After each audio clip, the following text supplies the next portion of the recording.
Ekiri ewa Shiba Kalungi kyekiri n'ewa Chosen Becky wetwogereranga munnange akatambi kaakano okateereddwa akalaga nti no Shiba yali mukwano gwa mujja we twogera ku mukyala ate gwe yabbako omwami taata w'omwana we okitegeera nno mukwano nga woli mu kulabaawo ebifaananyi batulaze nti nno ate omukyala oyo munnange baali ba mukwano nnyo ne Shiba kaakati abantu batandise okubeera nga basabula Shiba nga bamugamba nti oyagala otya abba wa mukwano gwo. Ajjukira nti nno n'ekiri ewa Chosen Becky bali mu kulangira Sekajja nga bamugamba nti ayagala atya Chosen Becky ate nga Dictator Amil yali mukwano gwe. Katubeere nga tukuwa akatambi kano.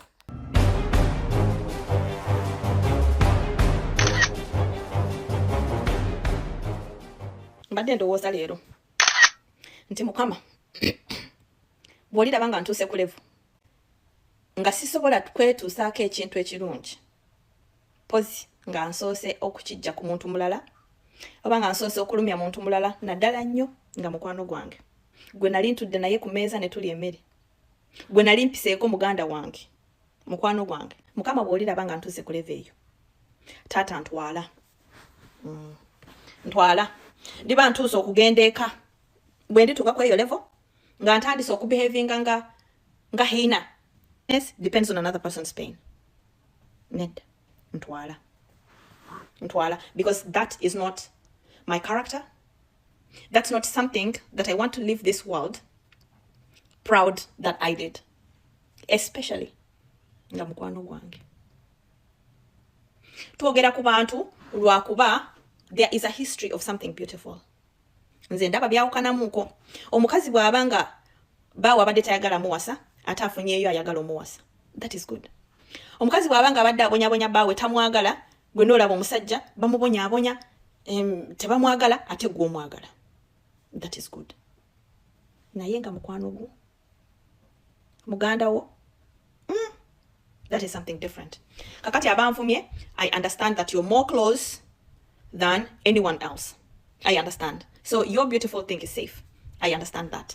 But a person who does not value friends, who does not value friendships, oyabeera mulala muko. Subscribinga, likinga, leka obubaka bwawo mu comment section. Kasuku wuna avuddeyo munnange n'atiisa okuba nti no ssaawa yonna agenda kubeera nga ata obujulizi obulaga nti naate Chosen Becky ye mubi. Agambye nti Chosen Becky asussizza nnyo okwagala okuba nti no bamusaasira n'alyoka ateekawo oba n'alowoozesa abantu nti Dictator Amil ye yali omubi ennyo mu bufumbo bwe baalimu. Kaakati ono agambye singa Chosen Becky tasirika oba munnange teyeddako agenda kubeera nga ata obutambi obw'enjawulo ne messages ez'enjawulo eziraga nti no munnange Chosen Becky yali ageya ku Sekajja. Mu Chosen Becky yageya Sekajja ng'agamba nti Sekajja mwavu, okitegeera no mukwano. Katubeere nga ate atukuwa audio eno. Chosen Becky, move on. Ino msajja muleke. Wacho otwasamira otuleekaanira kina maaso ebyo byonna byatunyonyola byaki. Yesibye ku musajja ofumbiddwa omusajja muleke. Ate Chosen Becky nina Dictator Amil munnange bamutaddeko akaziteeno okusinziira ku Godfather avuddeyo n'alyoka amugamba nti aleete obujulizi obumala oba obulaga nti no munnange ye ne Chosen Becky we beesangira munnange mbu Dictator Amil yalina ku ssente oba yalina poloti oba munnange yali mugagga. Agambye nti nno ebintu ebisinga Dictator Amil yabijja ku Chosen Becky. Amil nga nalaba Chosen Becky atulage poloti gye yalina. Nedda Amil ajjayo ekipapula atugambe nti bwe nali sinasinkana Chosen Becky nalina poloti eno wadde nga asikire agitulage. Ajjayo olupapula olw'owaka consent judgment ya family oba ya court oba ya administrator ng'eraga nti nali sinasinkana Chosen Becky at least twali twagabana ab'ewaka twagabana ne bampaayo yikemu mu kyalo ekyebungutuko. Amil yali talina kyalina nga source of income gyalina ye Chosen Becky.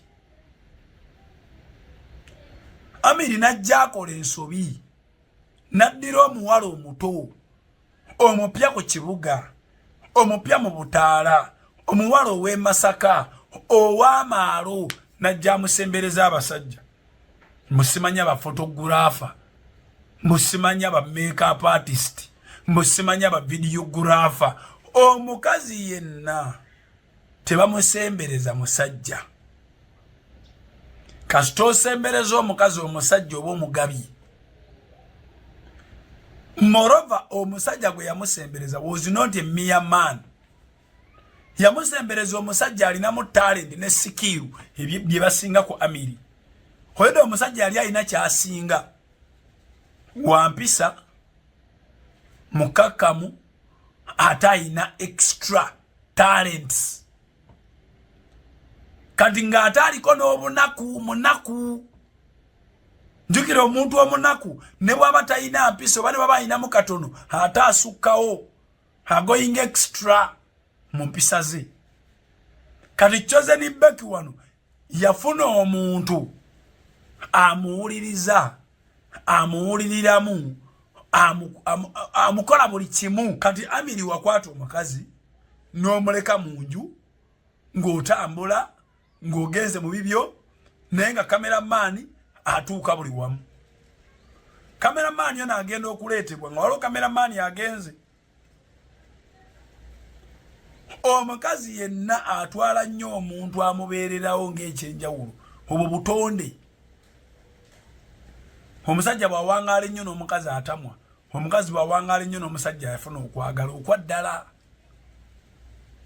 kati ensobya yaleetera Amiri obuzibu yeeyo kuleka mukazi waka oba yonna gye bali n'omukkiriza akwatagana ennyo n'omusajja ono omusajja ono yayambanga omukazi mu bintu bingi ebyaleetera omukazi okudevelopinga omutima ogumwagala ekyo kiri ku buli mukazi ne gw'onaafuna bw'onaamuyisa bo ne bajja mujjawo mu mawulire amalala Lily Pazo wuno avuddeyo munnange n'abaako obubaka bwawa abawagizi ba Walukaga oluvannyuma lwa Walukaga okuba nti nate munnange akakiiko k'ebyokulonda akamusazaamu kaakati ayina wano amagezi g'abawadde katubeere nga nabyo tubikuwa obutasoma buluma akuza akayimba tewakawulira nali musiro aba nali mugezi ebigezo byanneme naye ate bambi kyannumye okimanyi nagenda ne Walukaga era ndaninga ebitabo abisomera ku nnyonyi ng'akwata essimu flight mode yamala genda munemuga Walukaga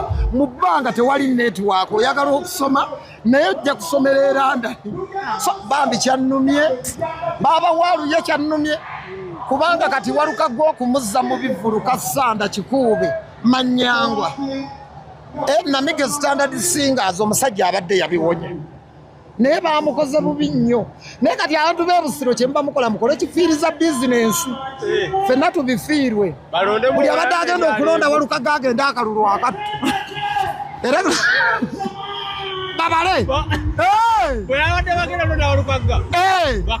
anadda mugende mukole muti obululu bwonna obunajja mbusiro kati bamanye nti eyo constituency yaviiriddemu awo kakati eri ebbanga lye banaamala nga baddamu okutegeka nga ne Walukaga bw'atereza empapula kuba obudde bukoze eki Walukaga alina okuba omugezi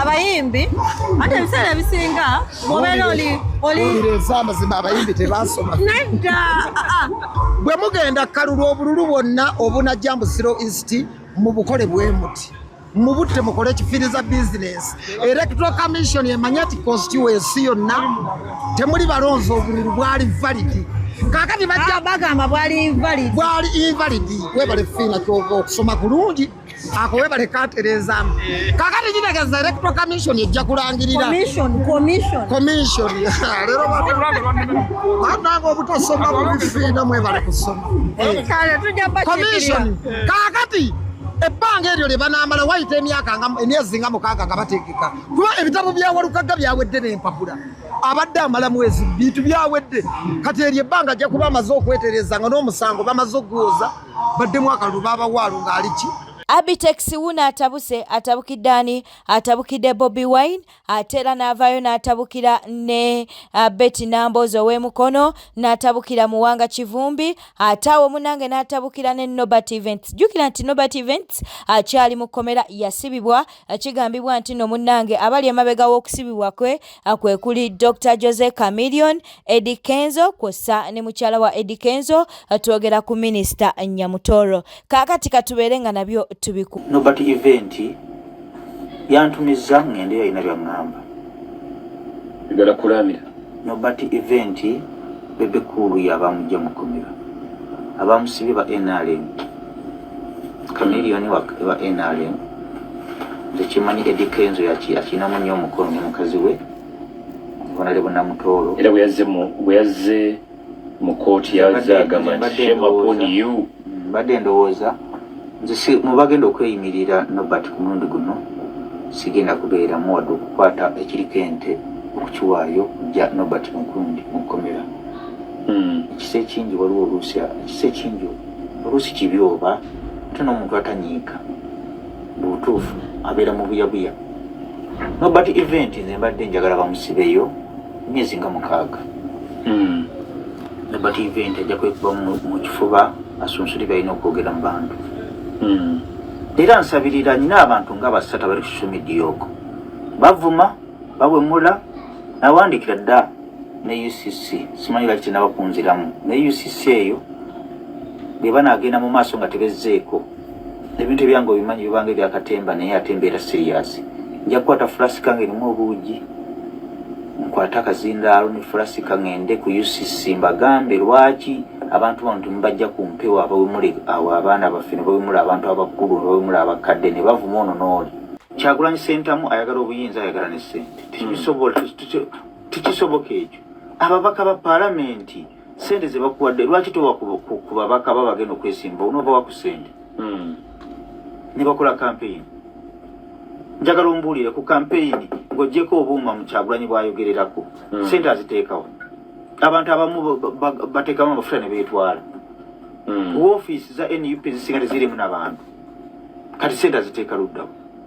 Kati omubaka wa paalamenti owa NUP alina okunoonya ssente z'ebipande, alina okukuba kampeyini, alina okuteekayo ssente z'ewandiisa. Kakati NRM ng'ejja ng'emuwa 10 ng'adda mu nteebereza y'obudde. Kitugamba bano bannamboozi omululu gwabwe ogubali. Namboozi mu paalamenti kikyakoze kikyakyayogera ne kikola impact. Avumidde Museveni emyaka 2. Museveni yabaaki. Kyefaananyiriza okugenda ku kufulu n'ogiwemula. Yeggula. Obusiru gw'oggula webale nnyo Muwanga Kivumbi. Muwanga Kivumbi akyagamba ky'abantu. Yeekalakaasa n'olaba wano alinga alumba n'emmengo. N'ayogera kuno nakuli byayogera biyamba ki? Rama kati yafuuse looya wa Dictator Amil avuddeyo n'abeera ng'atabukira abo abali mu kuba nti nate basabula Dictator Amil. Nabyo katubikuwe. N'omukolo gwo bagutaddemu ssente. Amiri yakwagala toyina wadde kyoli. Amiri yakwagala oli mu struggle yakukola linnya kuvaayo. Oyo gw'olaba akwagadde olina wooli. Amiri yakwagala toyina wooli. Nga tolina wooli tewoolowooza mbu eyo gy'olaze mb'olwo bigenda kutereera nedda. Nalabye ogamba Amiri weebale kwagala baana bange. Manya Ssekajja weebale kwagala baana bange. Balese ebbali abalabirira. Ekiraga okutegeera kw'omusajja oyagala otya abaana b'osanze n'omukazi ng'ababo DNA eyo togifuddeko tobalabiridde siggwa abasomesa siggwa abaliisa siggwa abambaza olulwanaafa ku babo. Olulwanaafa ku babo. Mwabagamba mbu muyimirira ne Ssekajja era mumukongulajuleetinga. Okimanyi nti Ssekajja alina amaziga agali ebbali agakaaba. Olemereddwa olabirira abaana ofunye ssente ezikola omukolo. Omanye omukyalo oyo engeri gy'awuliramu. Olina abaana ebbali olaga oyagala nnyo abacoze ne Beki ng'ababo bali wali b'ozaala. Olwo oyagala aba Amiri n'abasajja abalala b'otaazaala waliwo awo ekitagatta. Naye very soon bino byenjogera mujja bissa. bino byenjogera mujja kubizza nti Lama yabitugamba. Onangade your opinion is not important. Ngawe wazalibwamu abasajja 8 ng'olina abaana 8 ine enkindo 8 enkindo zinatera kutuuka mu matako. Gebyo bisingo mother byolaba ebinoonya we bigwa ebyeyisa obubi mu bufumbo nga tebyagala kuswala kati byekaza biri ku side ya Chosen Beki oli mazi. Boy child yalopewa. Singa Amiri asalawo okuvaayo okwogera okakaso onasigala ng'oyimirira ne Chosen Beki. Kuba Chosen Beki yavuddeyo n'agamba ye tebamuwaananga mu bufumbo bwe yalimu. Amiri talina kye yayogedde. Watya Amiri n'avaayo n'ayogera with evidence. Ogenda sigala ng'obamba mwanga w'ogabamba. Watya Amiri n'avaayo n'ayogera kuba Chosen Beki byonna abyogedde. Okuva we bava ku propose abadde ayogera Amiri ng'asirise. Amiri wanaavaayo okwogera okakasa onayimirira ku bigambo byo. Abasajja abamu we basirika temubayita basiru. Amiri si musiru. Ate mwegenderezenga nnyo musajja eyeesesaasesa. Basirikira bingi.